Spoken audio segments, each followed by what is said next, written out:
गोर लगे छी अहाँ सब गोटे के। हम राधा उपस्थित छी आइ हम हरिवासल व्रत जे बहुत कठिन होइ छै, जे सब साल नहीं लागे छै। एकर लागे के की विधान छै से हमरा नहीं बुझल अछि, लेकिन हरिवासल व्रत आन पाबनि जकाँ सब साल नहीं होइ छै।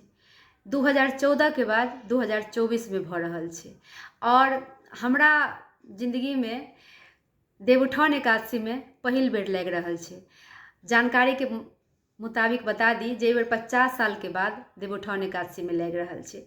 ऐसा पहले हम जते सुनने छियै कर्मा धर्मा एकादशी में लागे छलैया। तऽ एहि के विधान करे के विधान की छै से कहै छी। नहा खाय से एक दिन पहले से मड़ुआ मौसरी जेना लोक बारै छै तेना बारि दियौ और नहा खाय दिन सूर्योदय भेला के बाद नहा सोना कऽ नीक जकाँ नहा सोना कऽ पूजा पाठ केला के बाद अहाँ रोटी दूध खाय चाहे दालि खाय, मूँग के दालि, सजमनि के तरकारी, आलू के भुजिया, चोखा, घी लगा कऽ रोटी, ई सब अहाँ खा लिअ। ओकर बाद भरि दिन अहाँ किछु नहीं खेबै। पानि तानि पी सकै छी लेकिन अहाँ खेबै नहीं।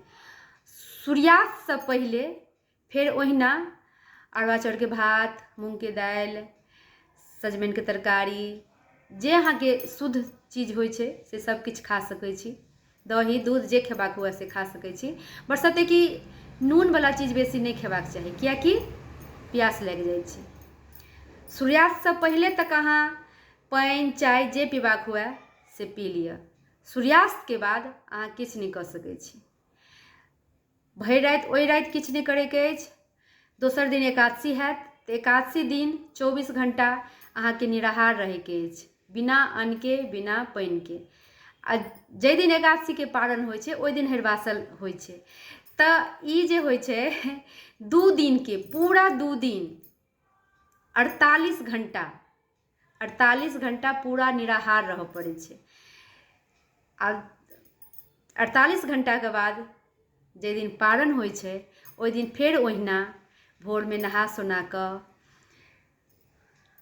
ब्राह्मण भोजन करा कऽ, ब्राह्मण अगर उपस्थित छथि, भेट गेलथि तऽ अहाँ ब्राह्मण भोजन करा कऽ हुनका दान दक्षिणा जे देबाक हुए इच्छा शक्ति से अहाँ दान दक्षिणा दऽ कऽ फेर अहाँ अपने पारण करू। ओहिना जेना अहाँ नहा खाय दिन केने छी, रोटी, लौकी के तरकारी, मूँग के दालि, दूध, दही जे खेबाक हुए तखन अहाँ खा लिअ। फेर भरि दिन किछु नहीं खाय के छै। फेर साँझ में सूर्यास्त से पहले फेर अहाँ भात दालि शुद्ध चीज सब खा लिअ। ओहि राइतो में फेर किछु नहीं खेबाक छै। ताहि के प्रात भने से अहाँ के पाबनि समाप्त भऽ जायत आ ताहि के प्रात भने से अहाँ सब किछु खा सकै छी। एतेक विधान छै हरिवासल व्रत के।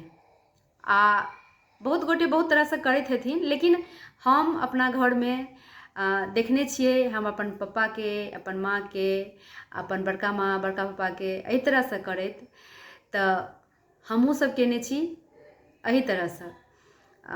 हम सब कए भाई बहिन केने छी हरिवासल, आ हमहूँ केने छी हरिवासल, अहिना केने छी। अगर किनको एहि जानकारी में किछु त्रुटि हुए तऽ अहाँ सब अपन जानकारी जरूर साझा करब, लेकिन हमरा जे बुझल छलै से हम कहलहुँ। अहाँ सबके अगर नीक लागत तऽ जरूर एहि वीडियो के शेयर कऽ देबै, कियाकि हरिवासल एगो एहन व्रत छै जे कठिन तऽ छैहे, सब साल नहीं होइ छै। ताहि दुआरे बहुत गोटे के पतो नहीं हेतनि, नव जेनरेशन के पतो नहीं हेतनि।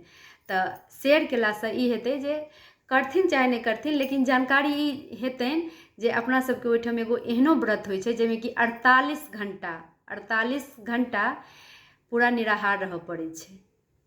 तऽ अहाँ सब जरूर कहब जे हमर जानकारी अहाँ सबके केहन लागल।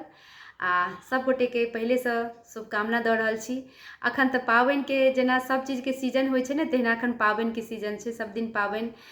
तऽ एहि बेर 12 नवंबर के एकादशी हैत देवउठान के, ओहिके प्रात तऽ 12-13 के अहाँ सबके हरिवासल हैत। तऽ जिनका इच्छा हुए अपन शरीर साथ दिए तखने करब, नहीं तऽ मतलब एहन कठिन व्रत नहीं ठानब। धन्यवाद।